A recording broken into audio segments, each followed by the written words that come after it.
Good evening. I want to be your next full-time Vinton County prosecuting attorney. People frequently ask me how I get so many things done. Between family, work, community activities, I'm always busy. I accomplish a lot because of my passion to serve others. That passion has been shaped by my experiences in small towns. Anyone who has grown up or lived in a small town has John Cougar Mellencamp to thank for putting us on the map. He said I was born in a small town and I live in a small town.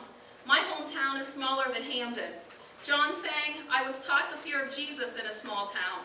My mother raised me in church. I graduated from a Jesuit college whose motto was let your light shine. I currently am active in the McArthur United Methodist Church. John said educated in a small town. I went to an elementary school where 2 grades shared 1 teacher. I was the first of my family to graduate from college, let alone law school. I'm a proud product of Appalachia. I've got nothing against the big towns, but my bed is in a small town. It is this love for our small towns and my professional experiences that make me your best choice for this job. People will say that I don't have enough experience necessary to be a prosecutor. I disagree. I've successfully represented a number of people with less resources, staff, and investigative tools at my disposal than any prosecutor. If I can do more with less, then I can do anything. I have stood with 30-year-old parents as they surrendered their child to the state, not because they abused that child, but because they could not provide for that child. If I can do that with grace, I can do anything. I have successfully saved people's homes from foreclosure. If I can do that with an eye towards detail, I can do anything. I have compassionately obtained civil protection orders for victims of heinous acts. If I can do that without becoming cynical, I can do anything. I have recommended that children be removed from homes that were harmful. If I can be there when they're taken away from their parents, I can do anything. As your prosecutor, I intend to accomplish a return to the fair and full prosecution of crimes. I further intend to discuss with the Sheriff's Office and the courts the use of 2-way video to decrease transportation costs for prisoners. I also want to provide more victim services and participate in programs for our children. I plan to prosecute more tax foreclosures over the next 2 years. The practice of law is not about numbers, it's about faces. The practice of law is not about muscle, it's about fairness. The practice of law is not about being smart, it's about hard work. I learned this so very early on in my career. I had a contested adoption against an attorney who had probably been practicing as long as I had been alive. I knew my case, I worked hard, I won.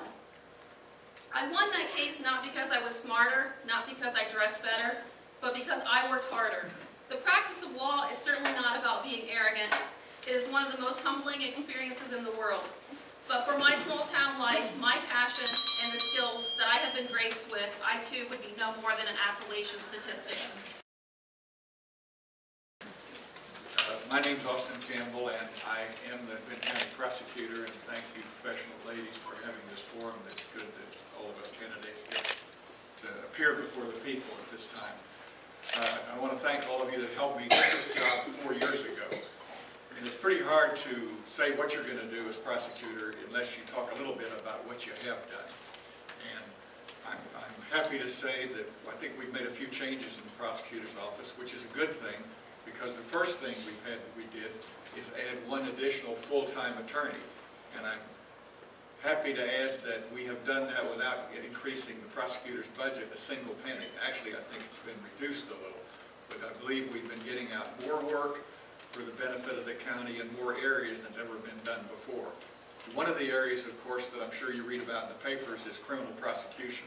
That's normally what you think about when you think about the prosecutor.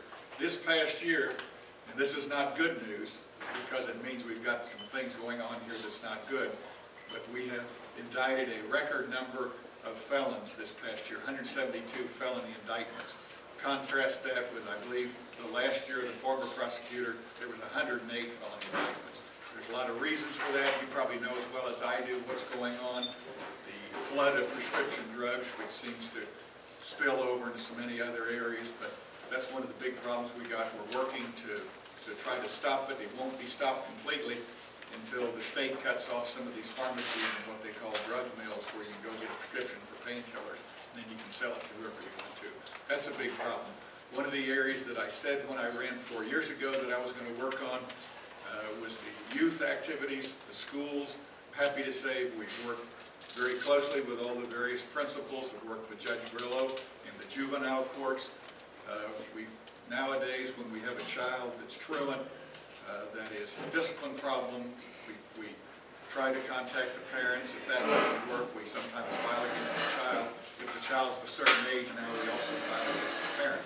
Happy to say, in saving the county money, my wife has helped us in that as a volunteer in our office, and she's here, and I thank her for her help. She's worked very hard in the juvenile area. We couldn't have got the job done without increasing the budget. Another area we've worked a lot in is Jobs and Family Services. Whenever a lot of these problems at schools start at home, we've got homes that are inadequate, negligent, sometimes dangerous. I worked with Sarah Zinn, with Missy Robinson at the Jobs and Family Services. We brought a lot of actions into juvenile court, take these children out of the home, see if they can get the home stabilized. If they can't, we've had several actions we've had to go through, and we permanently remove these children from home. And a lot of them are now in very good homes. Some of them have been adopted. I think that's one of the most important things that the prosecutor has to do. I think one of the biggest problems that the prosecutor's office faces, because I've been out going door to door talking to people, is a crisis of confidence. In talking with the people door to door, face to face, there's a crisis of confidence in the prosecutor's office. I've successfully been a prosecutor for almost 14 years. The people in Athens County know that I work, and I work hard. I've done it ever since I went through college, worked my way through college, worked my way through law school, and having good working relationships, not only with elected officials, but also with the community. I intend to do that, and to cure that crisis of confidence that the prosecutor's office has now.